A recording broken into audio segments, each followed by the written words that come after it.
रोजच्या जेवणाचं कसं आहे, काय खाता? हे काय असे कुटके गाठके चटणी चुटणी हे काय ये 10 रुपयाचे काय भेटत त्याच्यात हे आजचं जेवण आहे तुमचं? हा.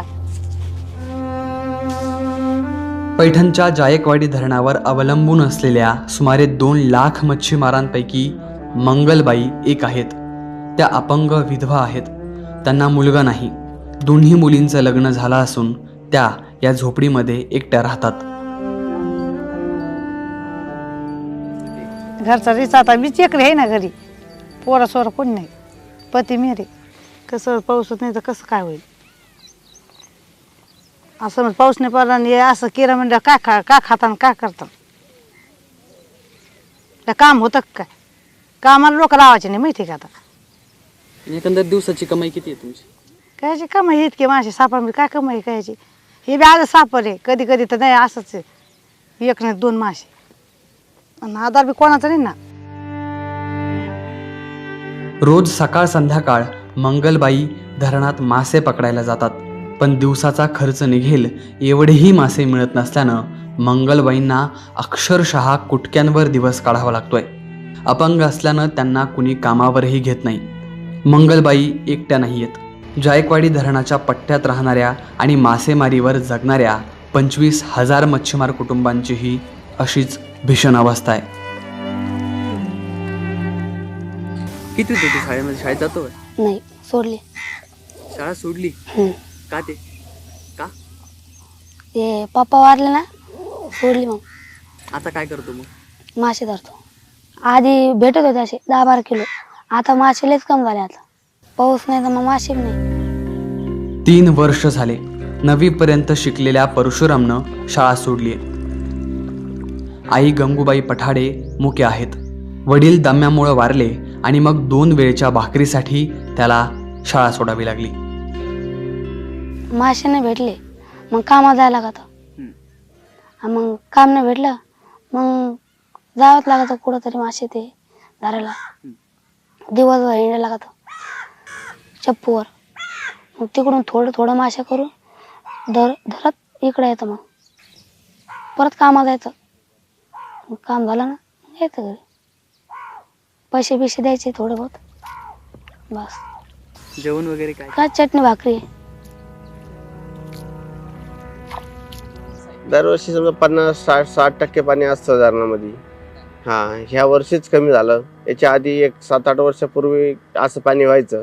त्या आधी बी मच्छी भेटायची नाही आणि आता तीच परिस्थिती आली सध्याला पाणी कमी असल्यामुळे. आणि या धरणात जो आमच्या शेती गेलेली, आमच्या स्वतःच्या शेत्या गेलेली, तरी पण आम्हाला सरकारनं काही दिलं नाही. आम्ही झोपड्या करून राहतो. म्हणजे माझं जन्म तिथं झालेलं आहे. घरं नाही तर काहीच नाही आम्हाला. जसं पूर्वी वातावरण राहायचं तसं यंदा वातावरण नाही. आता यंदा पाऊस नाही पडलं म्हणून डॅम काही भरलं नाही. डॅम नाही भरलं म्हणून मासे बी कमी भेटू राहिले. पाणी कमी आहे ना डॅमला, त्याचा अर्थ म्हणजे डॅमला पाणी कमी म्हणून माशी बी कमी भेटू राहिली. त्यातल्या आता आमचे लोक खूप परेशान आहे सध्याला.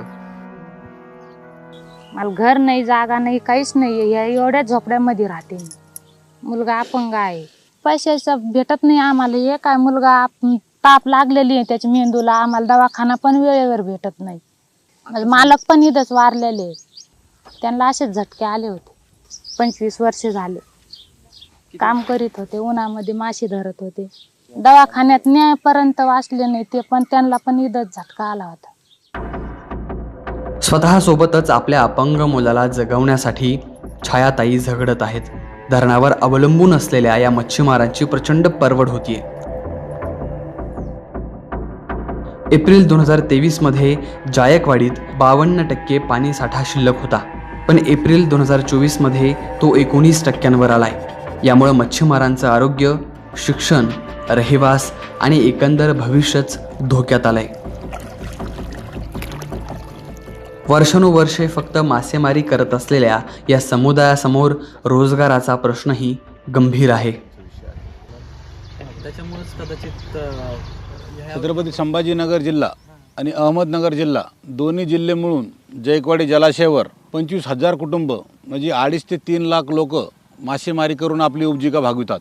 पर्यावरण चक्र बदलल्यामुळं पाणी काही जास्त प्रमाणात न पडल्यामुळं जायकवाडी जलाशयामध्ये अवघा मृत्यूसाठ्याचे बी खाली म्हणजे 19% पाणी साठा आहे. मासेमारी करणाऱ्याला मासे भेटत नाही. खूप मोठी बिकट परिस्थिती निर्माण झालेली आहे. संयुक्त राष्ट्राच्या 17 विकास ध्येयांपैकी एक आहे स्वस्थ आणि पर्यावरण स्नेही ऊर्जा. सौर ऊर्जेला प्रोत्साहन देण्यासाठी केंद्र सरकारनं आणलेल्या काही योजनांपैकी एक म्हणजे जायकवाडी धरणावर होऊ घातलेला तरंगता सौर ऊर्जा प्रकल्प.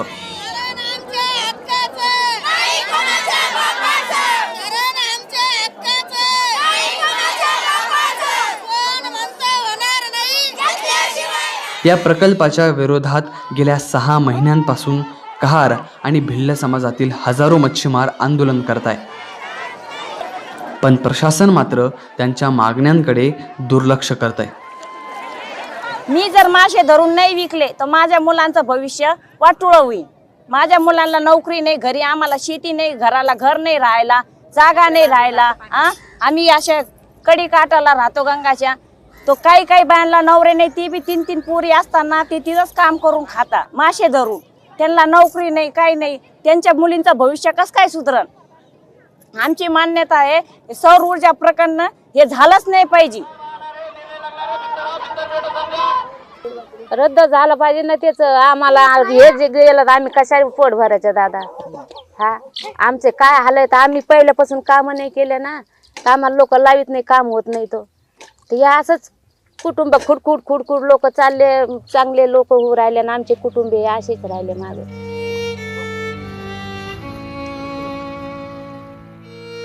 कहार समाज असो, भिल्ल समाज असो, भोई समाज असो, हे आमचं जे आहे हा पारंपरिक व्यवसाय आहे. आम्हाला काही शिक्षण जास्त प्रमाणात नाही, आम्हाला नोकऱ्या जास्त प्रमाणात नाही. माईबाप सरकारला आमची एवढी विनंती आहे का आम्हाला वेगळं काही देऊ नका, फक्त जे आमचं पारंपरिक व्यवसाय आहे ते टिकून द्या. आमचं हे व्यवसाय आमच्याकडून हिसकून घेऊ नका.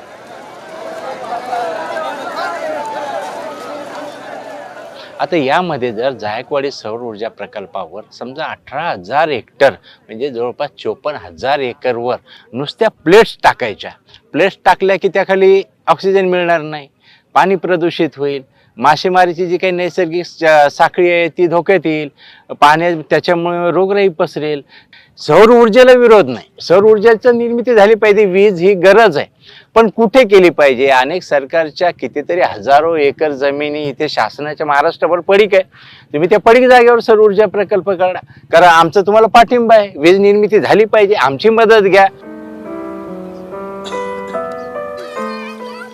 सौर ऊर्जा प्रकल्पाला विरोध नाही. उदाहरणार्थ जसं गुजरातला कॅनलवर केलेले आहेत, जे पाट असतात त्याच्यावर त्यांनी केलेलं आहे. त्या धर्तीवर आपल्याला पैठण येथे बी 2 कॅनल आहेत. एक 285 किलोमीटरचा आहे आणि एक 184 किलोमीटरचा आहे. त्याही धर्तीवर आपल्याला करता येईल ना, जेणेकरून हे 3 लाख लोकांवर उपासमारीची वेळही येणार नाही आणि वीज निर्मितीही होईल. मराठवाड्यातील 5 जिल्ह्यांची तहान भागवणारं जायकवाडी धरण सरकारी योजना आणि दुष्काळापायी स्वतःच धोक्यात आलंय. वर्षानुवर्षे ऋतुचक्र बदलतंय. एकतर भीषण दुष्काळ किंवा अवकाळी पाऊस अशा गोष्टी घडताना दिसून येत आहे. पर्यावरण बदलांचा आपण जर गांभीर्यानं विचार केला नाही तर सबंध मानवजातीसाठी हे मोठं संकट ठरेल.